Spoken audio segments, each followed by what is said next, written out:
Hey, what's up guys, it's your man JB, and as you may recognise, this table I made just a few months ago, not too long ago. If you want to check out the video to this, then go check out my woodwork playlist. But I've had it in the lounge for a few months now and I still haven't treated it. So the treat for today is using this OSMO Top Oil.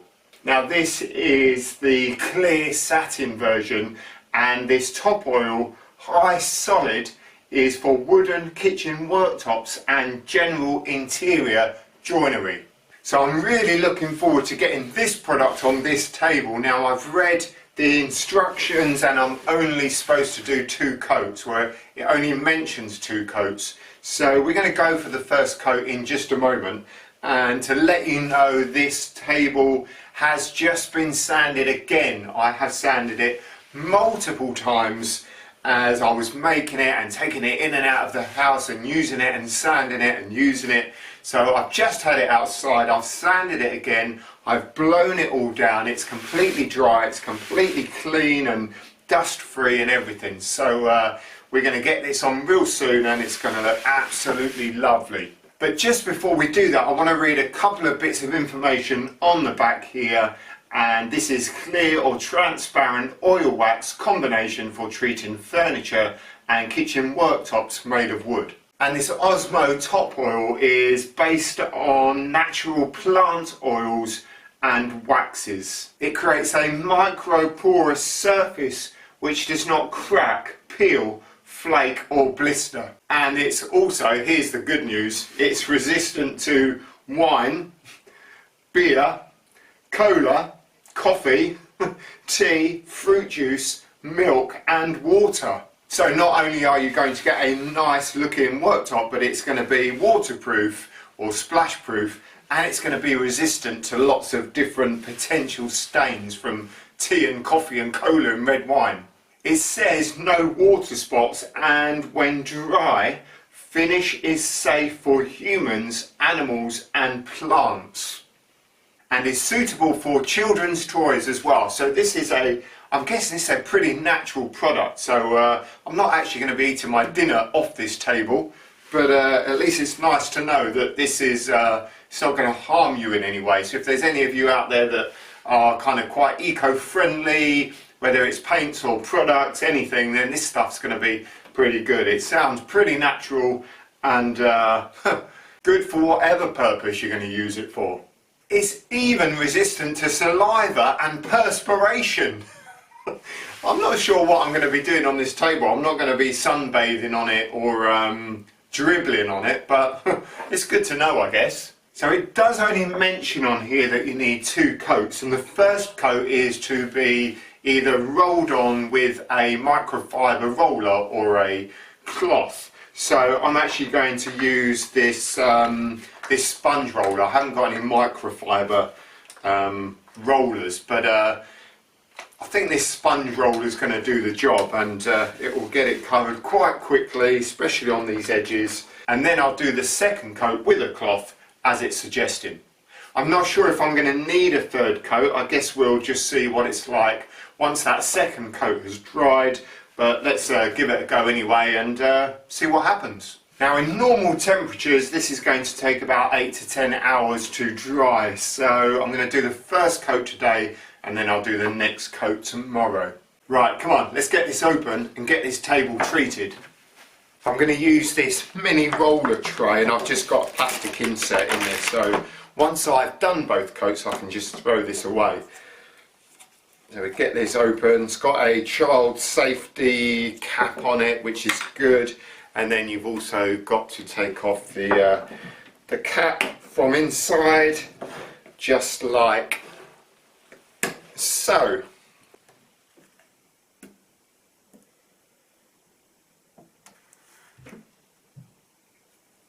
Not quite sure what that is. Bit of hardened oil by the looks of it.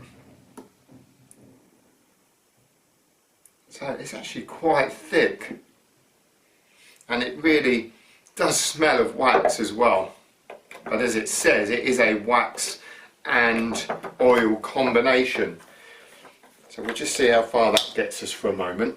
I'm going to do the edges first, so let's start with this front edge here. Yeah, I think I'm definitely going to need some more in here, but let's just put that on that front edge.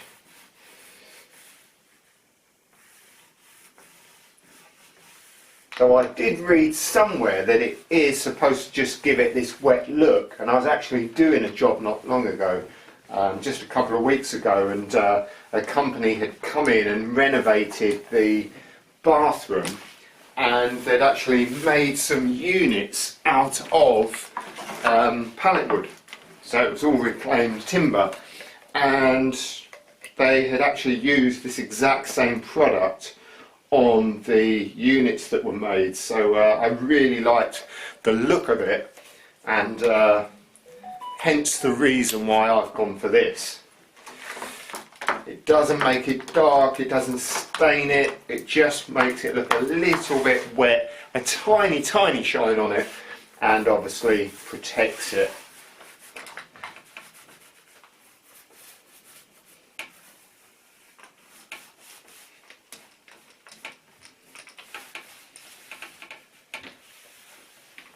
When you get a roller started, it does tend to soak up quite a lot of the products, so I didn't want to put too much in there straight away because I wasn't quite sure how far it was going to go, but I think once we got that roller well primed up, it's going to be okay. Using this foam roller, it doesn't splatter or go anywhere, so that's good. If you're using like a standard roller, it might start spitting everywhere, but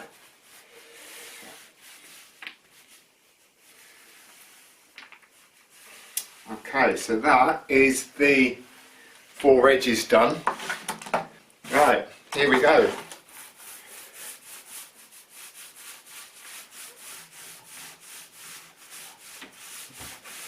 Oh yes, look at that, you can see how it's given it a kind of wet look. That is absolutely lovely, it's exactly what I'm looking for. It does mention not to go too thick with the first coat, don't overdo it. And actually applying it with the foam roller really does help, you can't really put too much on. What I'll do once I've got this all over, I'll just run over the whole thing very lightly with the roller just to make sure that there's no areas that kind of got a bit more oil on than others. But so far it's looking really good. Okay, let's just get this bit finished off here, so then it's all covered.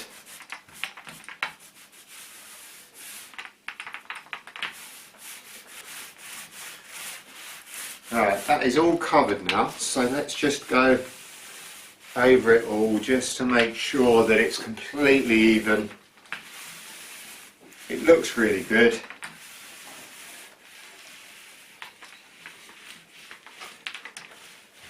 Let's go nice and light, just to really flatten out any areas that have got a bit too much oil on.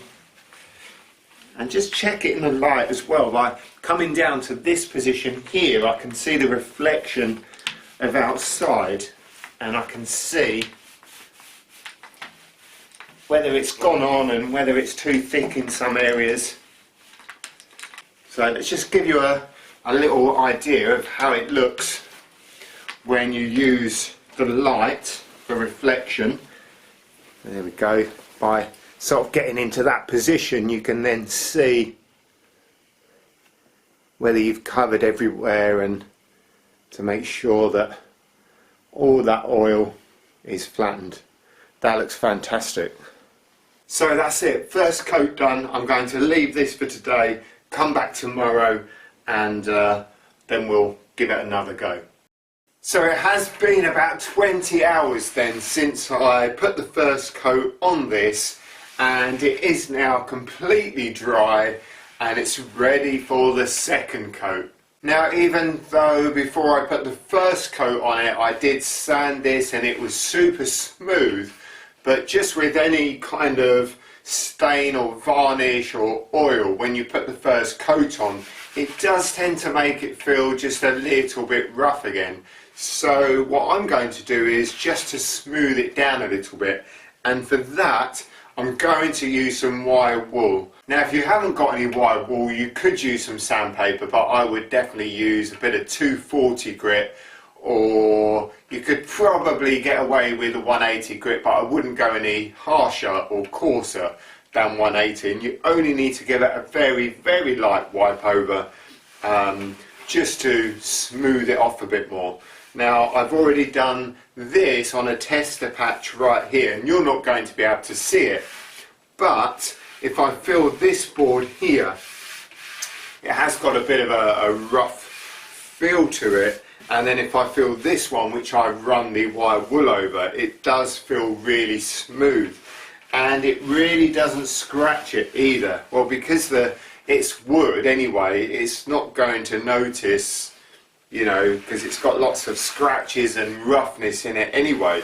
So this is actually quite a good idea to use. So I'm going to go over the rest of this table just to get it a little bit smoother before we apply that second coat. Now, even though you're not going to notice it, I'm still rubbing this wire wool over the panels here along the grain. And to be honest, I don't think it's going to make much difference. As I've said already, if you go across the grain, you're not really going to notice it, to be honest. So I don't know. I'll keep it going with the grain, because that's what I'd do if I was using a bit of sandpaper. But this wire wool really does give it a super smooth finish. That's really nice. So I'm hoping with that next coat it will be really smooth. But I don't actually see why you couldn't do another coat and then give it a light rub down with a bit of wire wool just to finish it, because it looks superb.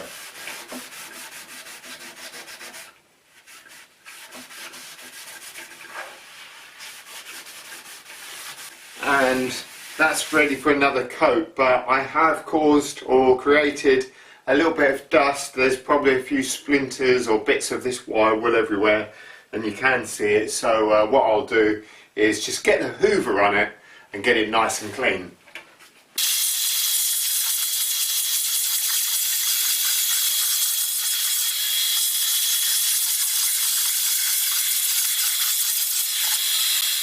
Right, that is feeling super smooth and ready for the next coat. Now, with any kind of oiling, you can't really go too wrong, to be honest. Nothing that you cannot fix later on. The only things you can really do with this kind of product is either put too much on or not enough on. So it is always advisable to do lots of thin coats rather than try and do you know, just one big thick coat, for example. I'm just going to stick with two for now, because that's what this product says. It just says one coat, then a second coat, and you know, I'm feeling already it feels quite well protected, and that oil's really sunk in. So the second coat is just going to really finish it off, and we'll see how we go from there anyway. Now, this product does say that the first coat you should roll on, and then the second coat with an OSMO oil finish applicator fleece or a lint-free cloth. So I haven't got the applicator fleece, I have got a lint-free cloth right here. So this is what I'm going to use to put that second coat on. I am going to use the tray, the roller tray, but just not going to use the roller. Now, I reckon there's quite a bit of oil in that roller yet, so what I might do is squeeze that out into the tray here. Now, the only difference using it this time is that it's been indoors. I had it out in the garage and used it straight from the garage. I'm wondering whether it should have been at room temperature before I used it, but it'll be interesting to see what that second coat is like, and a lesson to me, and also a good tip for you guys if you're going to be using this. And yeah, already it does look a lot thinner where it's actually warmed up, but then oil and wax is going to be more runny at high temperatures. So there you go, JB, lesson learned. Okay, so let's pour some of this into here. Yeah, look, you can see that's a lot runnier this time. So we just wipe that off there. Let's put that underneath out the way for a moment. What I want to do is just see if I can squeeze some oil out of this. Yeah, there we go, look. Don't want to waste any. And let's get started. I'm going to do those front edges. Now what I didn't do last time was the underside of this. But what I don't really need lots of coats on that because it's not really going to affect anything. But I'm going to put one coat under there now and then 2 coats everywhere else. So just run a bit under there. It's a little bit rough under there actually because I haven't sanded that down massively. So it's a bit rough to do with a cloth, so I'm just going to have to dab it a bit. But that's got it anyway, so that's good. Now we can just have a go with the cloth on these sanded and wire-wooled edges. Now I have been watching some videos and other ways to actually apply this oil, and some people say go along the grain, some people say use circular movements, you can really get it embedded into the grain. I think just do whatever you feel really, but it is very different doing this second coat. You really can feel that it's not soaking in and you're just kind of spreading it over the top.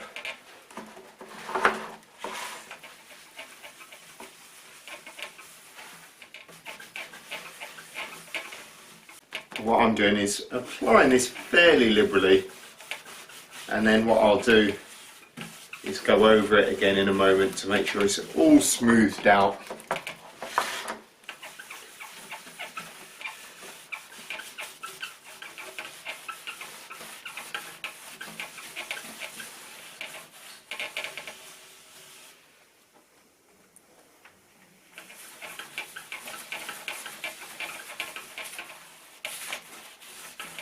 Well, that's the whole thing covered now, so what I'm going to do is just put a little bit more on the cloth, go over it again, smooth it all down, and then we're done. I'm really just doing this to ensure that I haven't left any areas untreated, or in case there's any areas I've missed. Now after that first coat had dried, it did lighten a little bit, and you can see now that it has darkened it again just slightly, but you can't see a massive difference between coat 1 and coat 2, so that I'm really pleased with. What we'll do now is leave this to dry. It's going to need another 10 hours or so I guess, and we'll come back and we'll take a final look at it.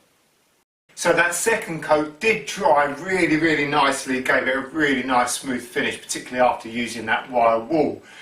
But the day after I just looked at it and I thought, you know what, it could really do with a third coat. If I give it 3 coats, it's going to completely seal it 100% and it's going to look great. And actually, there it is, 3 coats. So I just did the third coat with the cloth and the oil. I didn't rub it down again, I didn't use the wire wool. I just went straight on with the cloth over that second coat. And now that third coat looks absolutely lovely. It's just, you can really see the detail of the wood and the pattern and everything. It just looks absolutely fantastic. I'm really pleased with it. I'm actually going to be making a kitchen dining room table very soon, so look out for that video because I'm definitely going to be using this OSMO oil for that. Give us a thumbs up if you like this video, that would be awesome, and while you're there don't forget to hit that subscribe button. Go on, smash it. Well, this is JB signing out from JB TV. See you on the next video, guys.